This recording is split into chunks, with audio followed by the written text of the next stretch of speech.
আমরা এখন যেখানে রয়েছি এটা হচ্ছে সেই নাজিরা টেক, যেটা একটা কক্সবাজারের শেষ প্রান্ত বলা চলে। এখানে আমার পিছনে দেখতে পাচ্ছেন এই দিকটা হচ্ছে আপনার সোনাদিয়া দ্বীপ। কক্সবাজারের মহেশখালী কিংবা এই যে মাতামুহুরী নদীর সাথে যে লাগানো ওই যে ফিশারি গেটে যদি এদিকে গেছে পূর্ব দিকে, ওই যে যেদিকে দেখা যাচ্ছে ওইটা হচ্ছে চোপলদরি, ওদিকে মহেশখালী।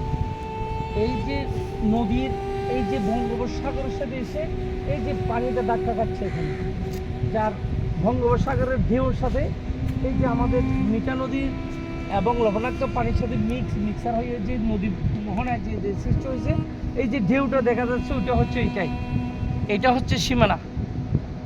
এই সীমানাটা হচ্ছে যে সোনাদিয়া এবং নাজিরা টেক সীমানা, একটা ছোট্ট নদীর মতো। এই নদীর এই যে মাঝখানে যে ঢেউটা দেখা যাচ্ছে এইটা হচ্ছে পানির, আমাদের মিঠা পানি এবং বিভিন্ন জায়গা থেকে পাহাড় থেকে এই যে গ্রামগঞ্জ থেকে পানি যেগুলো আসে এই নদীতে পড়ে, এই যে মহেশখালী নদীর দিকে পড়ে, এই সাগরের এই যে তলে ঢেউর সাথে এই পানিটা মিশ্রিত হয়ে এদিকে মিঠা পানির সৃষ্টি হয়েছে। এই দেখুন এপাশে সব শুটকি দেখতে পাচ্ছেন, শুটকি পল্লী, মানে এখানে শুটকি আর যেখান থেকে উৎপন্ন হয় বেশিরভাগ। আর ওই পাশে যেটা দেখা যাচ্ছে ওইখানে গেলেই দেখতে পাবেন কি আপনি